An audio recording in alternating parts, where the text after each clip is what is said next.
Hi everyone, I'm Madison. I'm Sophia. And I'm Sanjana. And we are from the Kunha Lab. So today we will be presenting on the in-silico and in vitro characterization of epigenetic drugs, BET protein inhibitors, and related analogs on a colorectal cancer cell line. Maybe you can turn on your videos if possible. Oh yeah. Just so you all get your presence.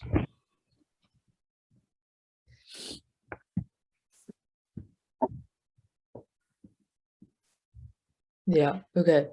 So our research focuses on BET proteins and identifying the molecules that inhibit them in order to prevent cancer progression.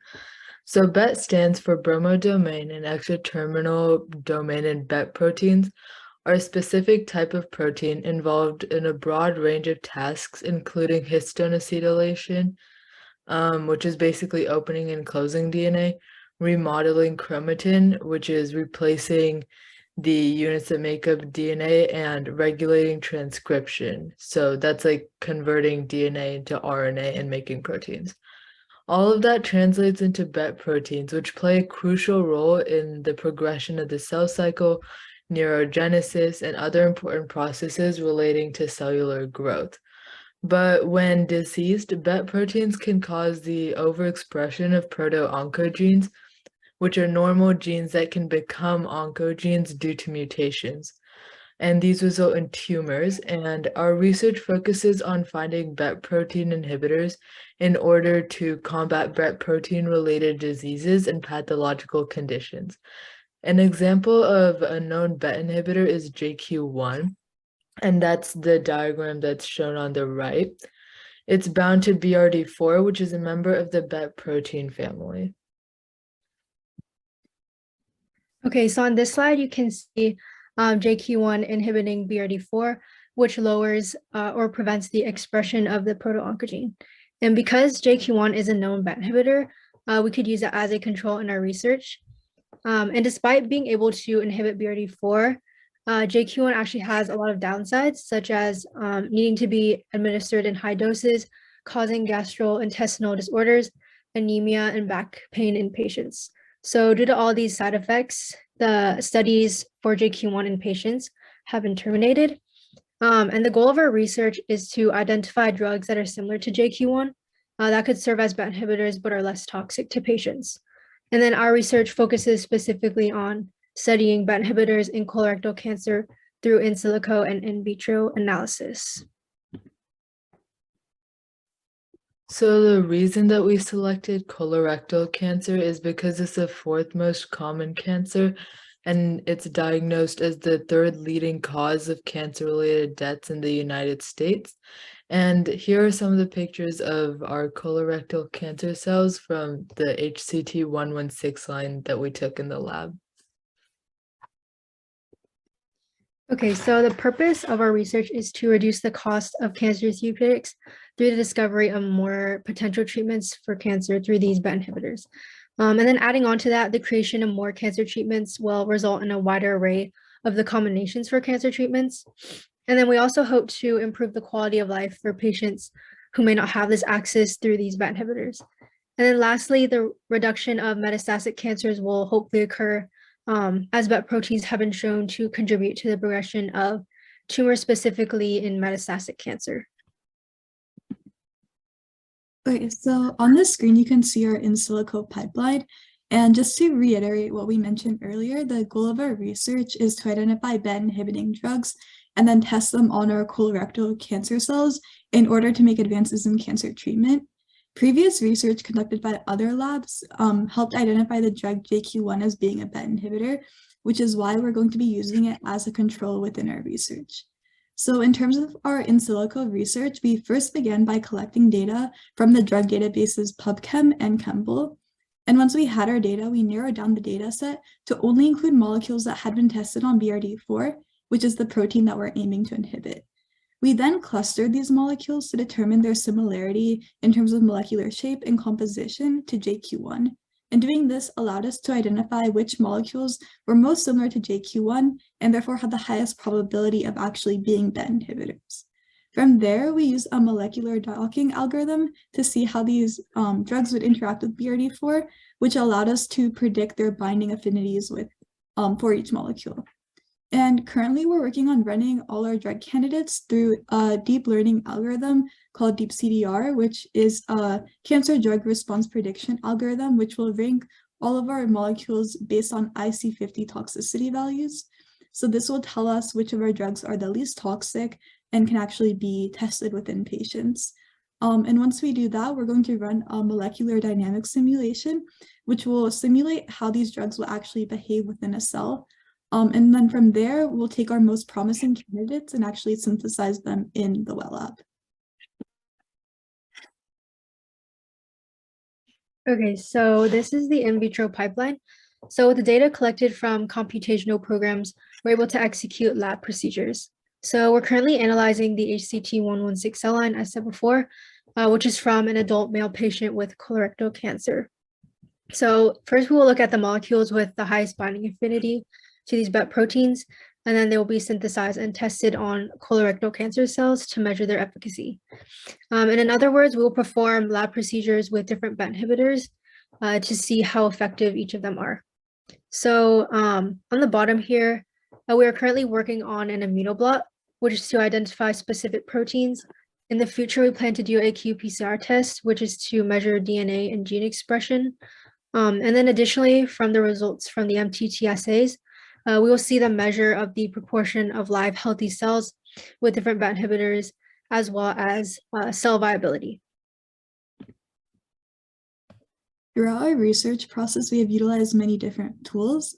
First, we use Chembl for data collection, and Chembl is an online library of millions of molecules that have been tested in biological assays.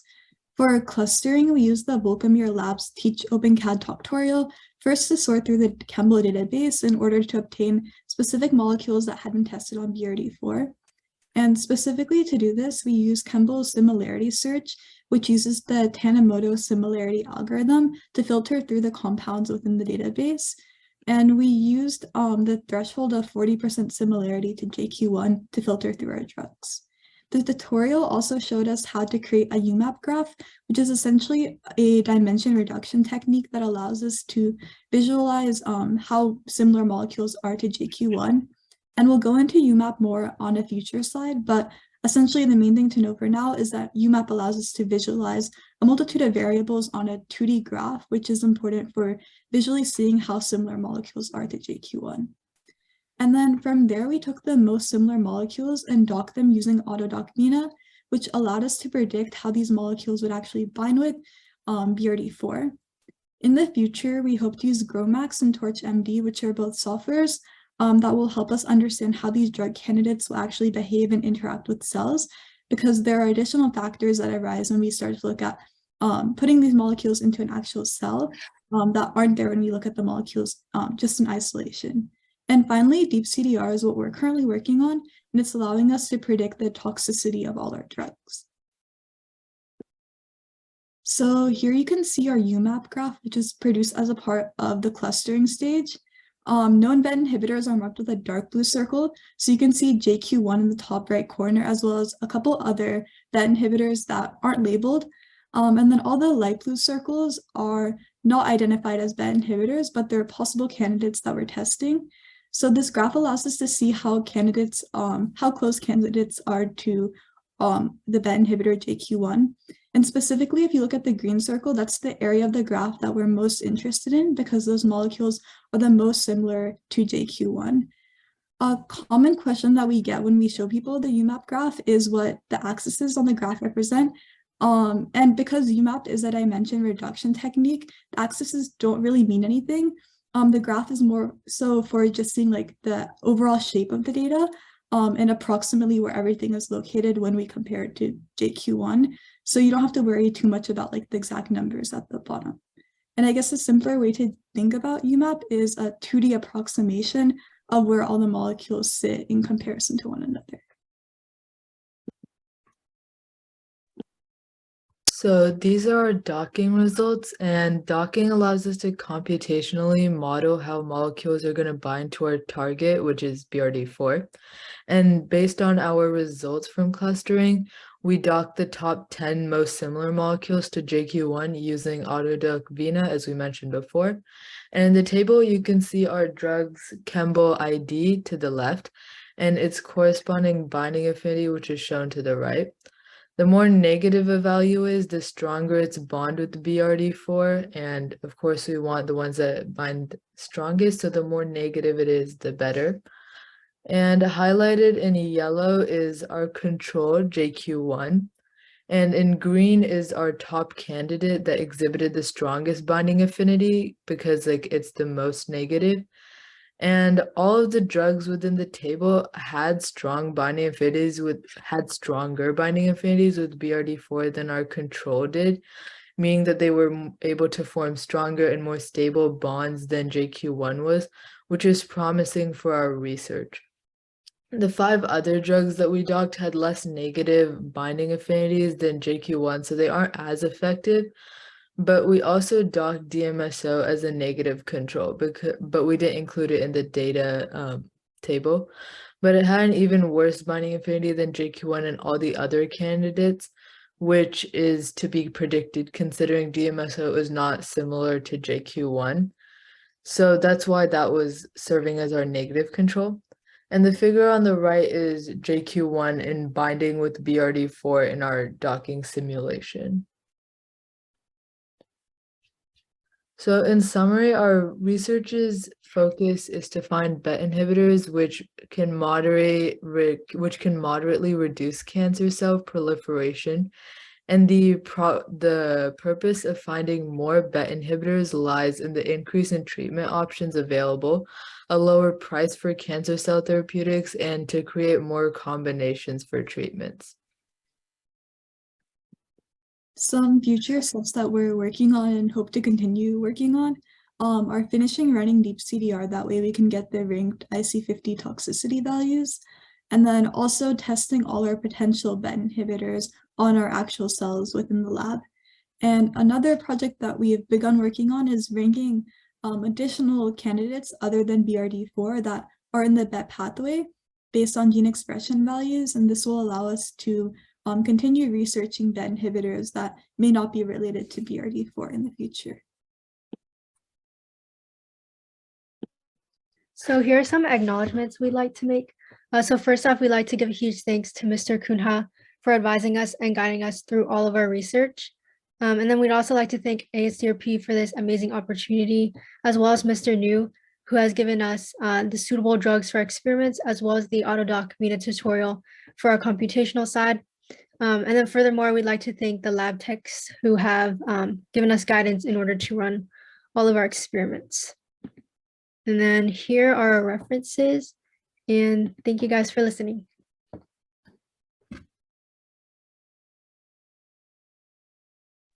Great. I guess I'm not sure if admin's here, but I'm gonna assume I need to kind of go the next step. So I'm here. Go ahead. Do whatever you gotta do. Okay, great. No, I was just gonna say, does anyone have questions? Like you would say.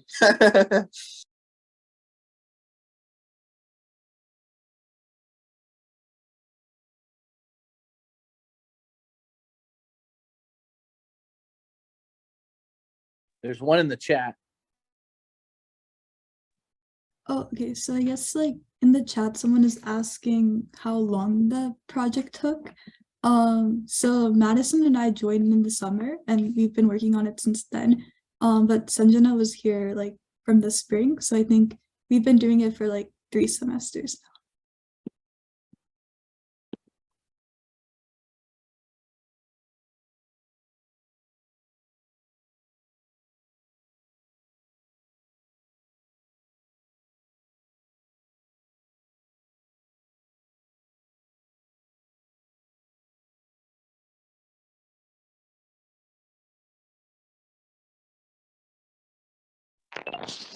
No other questions at all?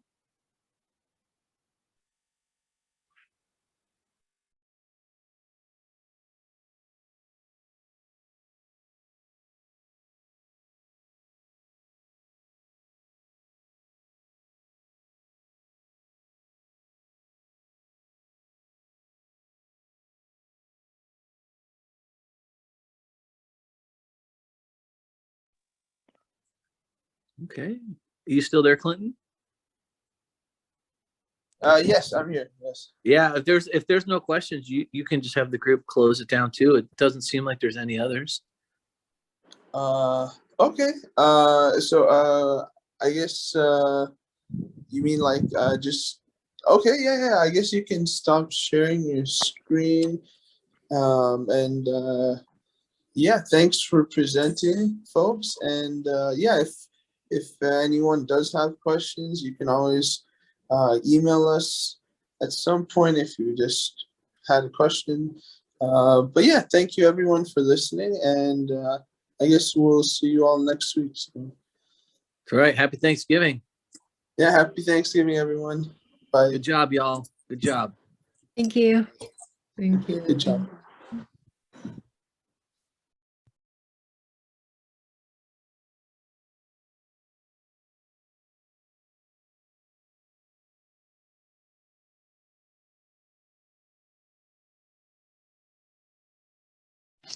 Clinton, have a good week. We'll talk to you later. Yes, you too. Yes. Should I end it or? Yeah, I'll go ahead and yeah. Whenever you're ready, just go ahead and end for all. All right. Take care. Enjoy your week, Take man. care, We'll talk to David. you soon. Yeah, you too. See you soon. Bye. All right. Bye.